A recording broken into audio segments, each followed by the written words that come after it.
Assalamu alaikum, dear students. I am your German teacher M. Rashid Hussain. My topic of discussion with you people is about different meanings of the word Z in German language. Let we start our lecture. Dear students, इसके जो spelling है वो है SIE। तो dear students, जी के जो है 4 meanings हैं जर्मन ज़बान में। तो इन के मीनिंग के हवाले से डिस्कशन करने से पहले मैं ये ज़रूरी समझता हूँ कि हमने इसको 21 रूल के ऊपर जी जो है वो प्रोनाउंस होता है। डियर स्टूडेंट्स, अगर एस के बाद वावल हरूफ में से कोई एक भी आ जाए तो जो एस है वो जेड की आवाज़ प्रोनाउंस करता है। और हम जानते हैं कि वावल हरूफ 5 होते हैं। वावल हरूफ 5 कौन से हैं? AEIOU। तो इसीलिए ये चूँकि जी में एस के बाद चूँकि वावल हरूफ आई आ रहा है, लिहाजा हम इस को हम जी प्रोनाउंस करेंगे। डियर स्टूडेंट्स, जो वर्ड जी है इसके जर्मन ज़बान में 4 डिफरेंट मीनिंग्स हैं। 2 मीनिंग जो हैं वो कैपिटल एस के साथ है और 2 मीनिंग जो हैं वो स्मॉल एस के साथ है। यानी जर्मन ज़बान में जो वर्ड जी है इसके 4 मीनिंग्स है। अब हम इस बात की वजाहत करेंगे कि कैपिटल जी का की क्या मीनिंग है और स्मॉल जी के क्या मीनिंग है। डियर स्टूडेंट्स, मैंने एक ग्राफ की मदद से आप लोगों को ये समझाने की कोशिश कर रहा हूँ कि पहले हम कैपिटल एस के साथ जो जी बनता है उसके क्या क्या मीनिंग है। कैपिटल जी में एक जो जी का मतलब है वो यू को कहते हैं, यानी रिस्पेक्ट के मानों में, ये उर्दू में हम उसे आप कहते हैं और ये सिंगुलर के मानों में इस्तेमाल होता है।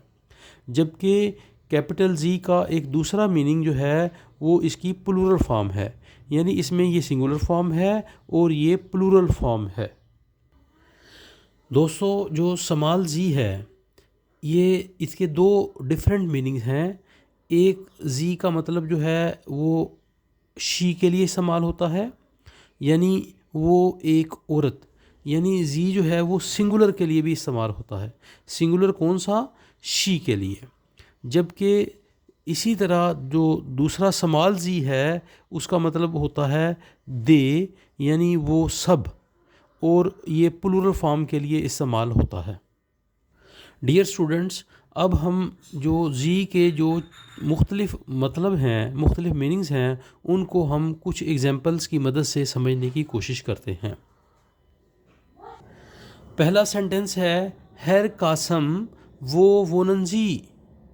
मिस्टर कासम आप कहाँ रहते हैं? तो यहाँ पे जो जी है वो कैपिटल है, रिस्पेक्ट के मानों में इसका इस्तेमाल हो रहा है, तो ये सिंगुलर फॉर्म है। कासम एक बंदा है। इसी तरह जब इसकी जो इंग्लिश ट्रांसलेशन होगी, mister Kasam where are you living. अब हम दूसरा फ़िक्रा कैपिटल जी के हवाले से मज़ीद देखते हैं।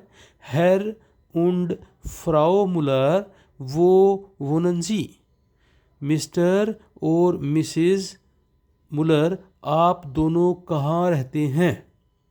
तो यहाँ पे सिंगुलर की बात हो रही है कैपिटल जी में और यहाँ पर प्लूरल की बात हो रही है। डियर स्टूडेंट्स, इसी तरह ये एक फ़िक्रा मैंने लिखा है वो ईस्ट जी।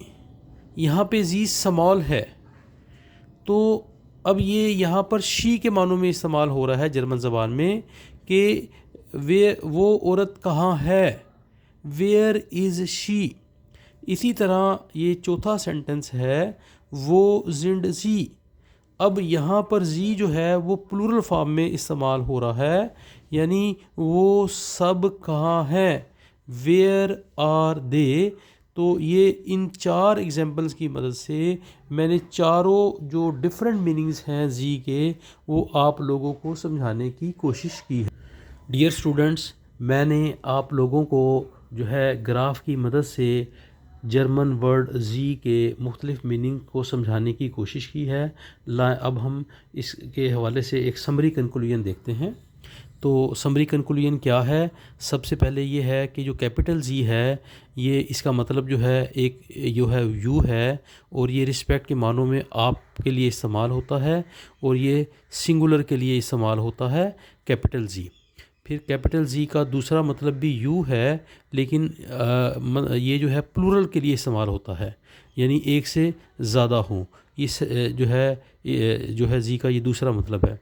फिर जो समाल जी है, समाल जी का जो एक मतलब है, समाल जी का एक मतलब जो है वो शी है, यानी ख़ातून फ़ीमेल के लिए इस्तेमाल होता है, यानी वो एक औरत, सिंगुलर के लिए इस्तेमाल होता है। इसी तरह समाल जी जो है वो प्लूरल फॉर्म में भी इस्तेमाल होता है, और उसका मतलब इंग्लिश में दे है, और उर्दू में वो सब मर्द हो या औरतें हों, या मर्द या औरतें हों। तो ये जो है जी के 4 मुख्तलिफ़ मीनिंग्स मैंने आप लोगों के सामने रखे हैं। मुझे उम्मीद है कि मेरी ये वीडियो आपको पसंद आई होगी, तो इसे लाइक करें और शेयर करें। ओके, अल्लाह हाफ़िज़।